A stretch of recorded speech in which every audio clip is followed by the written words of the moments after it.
예레미야 51장 45절에서 53절까지 말씀을 살펴보도록 하겠습니다. 바벨론 심판이 집행될 때에 이스라엘과 유다의 포로민을 향한 하나님의 권면과 바벨론 신상을 벌하심이라는 주제를 언급합니다. 45절과 46절은 나의 백성입니다. 포로민들에게 주시는 하나님의 긴급한 명령이 담겨 있습니다. 하나님께서는 시온의 백성들에게 당부하시기를 바벨론의 멸망이 임박했으니 바벨론에서 탈출하여 목숨을 건지라. 여호와의 무서운 분노 앞에서 벗어나라고 합니다. 바벨론 탈출을 명령받은 자가 누구입니까? 나의 백성입니다. 포로민들은 더 이상 이 백성이 아니라 하나님과 특별한 관계를 맺고 있는 나의 백성입니다. 이러한 하나님의 애정어린 말씀이 어떻게 들렸을까요?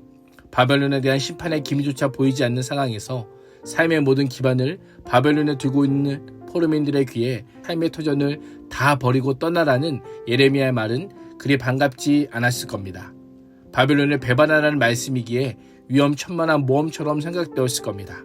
45절에 각기 여호와의 진노를 피하라라고 하는 표현은 단순히 심판을 피하라는 소극적인 의미로 들려질 수 있지만 원문에 따르면 자신의 생명을 구원할 기회로 삼으라는 적극적인 명령입니다.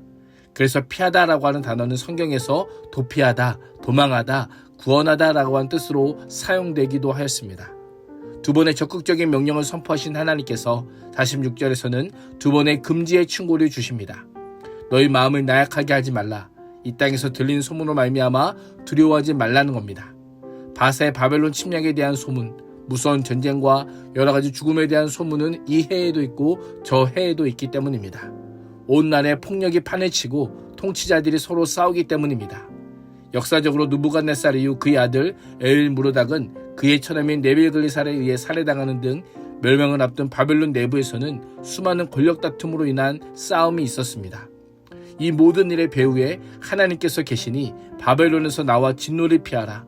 바벨론이 절대 의지할 대상이 아니니 당장 빠져나오라고 합니다. 우리의 모습은 어떠합니까? 내가 지금 당장 빠져나와야 할 것은 무엇입니까? 빠져나와 진노를 피해야 할 곳은 어디입니까? 그것은 결코 안전하지 않습니다. 절대 의지할 만한 것이 아닙니다. 멸망할 것을 붙잡지 말고 영원한 것을 붙잡으십시오. 의지할 만한 것을 의지할 수 있기를 축복합니다. 47절과 48절은 여호와의 날입니다. 이러한 명령과 권면을 따라야 할 시점이 언제인지 그날에 어떤 일이 있을 것인지를 알려줍니다. 여호와의 날은 바벨론의 우상들을 벌하는 날입니다. 믿기지 않겠지만 바벨론이 무너진 날은 꼭 올 것입니다. 바벨론의 주시는 배를 벌하심으로 그날에 온 나라가 수치를 당하게 될 것입니다. 바벨론이 자신의 신을 견고하게 의지하지만 그 땅은 죽임당한 자로 가득할 것이라고 하며 바벨론 신의 무능함을 고발합니다. 하나님을 인정하지 않고 우상을 숭배한 바벨론을 그 우상들과 함께 멸하실 날이 올 것입니다. 바벨론을 멸망시키는 자들이 북녘에서 밀려올 것이기에 바벨론의 압제 아래 신음하던 모든 나라들이 기뻐하는 날이 올 겁니다. 이스라엘을 죽여 엎드려 두고두고 수치를 안겨준 것처럼 그들도 죽임을 당하고 수치를 당할 날이 올 것입니다. 심판의 날은 우리에게도 반드시 올 것입니다. 세상은 갈수록 더 살기 좋아지고 더 행복해질 것이라 말하지만 오늘 같은 날이 영원히 지속되지 않습니다. 하나님의 도성과 하나님의 보좌와 하나님의 통치는 무너지지 않고 영원합니다. 영원한 피난처이신 하나님 나라에 영혼의 닻을 내리는 인생이 될 수 있기를 축복합니다. 49절에서 53절은 바벨론에 대한 보복입니다. 세상 사람들이 바벨론 때문에 칼에 죽은 것 같이 이제는 바벨론이 이스라엘 사람을 칼로 죽인 죄로 쓰러져 죽을 차례입니다. 예레미야는 이스라엘 백성들을 칼을 피한 자들이라고 부릅니다. 비참한 바벨론의 멸망 중에도 목숨을 부지하는 복을 입은 자들이 있음을 알려줍니다.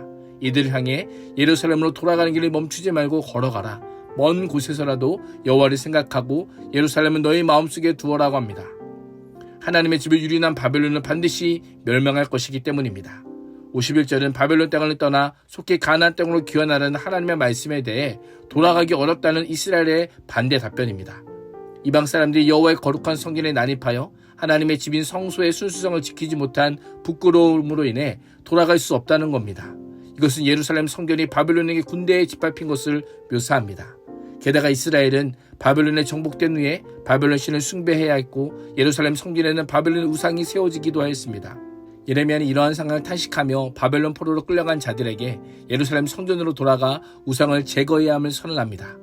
예레미야 선지자는 장차 행하실 일에 대한 여호와의 말씀을 직접 화법으로 소개하며 이스라엘에게 깨우침을 주고 그들의 생각을 바로잡습니다.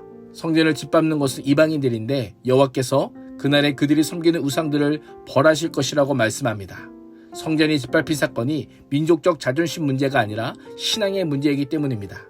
하나님께서 바벨론의 신보다 약해서 그러한 일이 벌어진 것이 아니라 바벨론의 신들은 실존하지 않는 존재요 허무한 우상들일 뿐이요 아무 능력도 없는 무가치한 허상에 불과한 것임을 우상들을 벌하심으로 드러내실 겁니다. 이스라엘 백성들은 성전이 파괴됨으로 인한 부끄러움 때문에 약속의 땅으로 돌아가지 못하겠다고 할 것이 아니라 자신들의 죄로 인해 여호와의 성전이 더럽혀졌음을 회개해야만 했던 겁니다.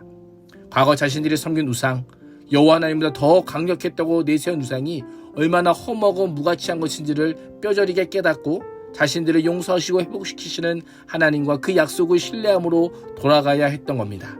오늘 하루도 바벨론이 하늘까지 피하고 가장 높은 곳으로 피난처로 삼을지라도 여호와의 심판을 피할 수 없음을 기억하며 여호와께 돌아가는 그리스도인이 될 수 있기를 주님의 이름으로 축복합니다. 기도하겠습니다.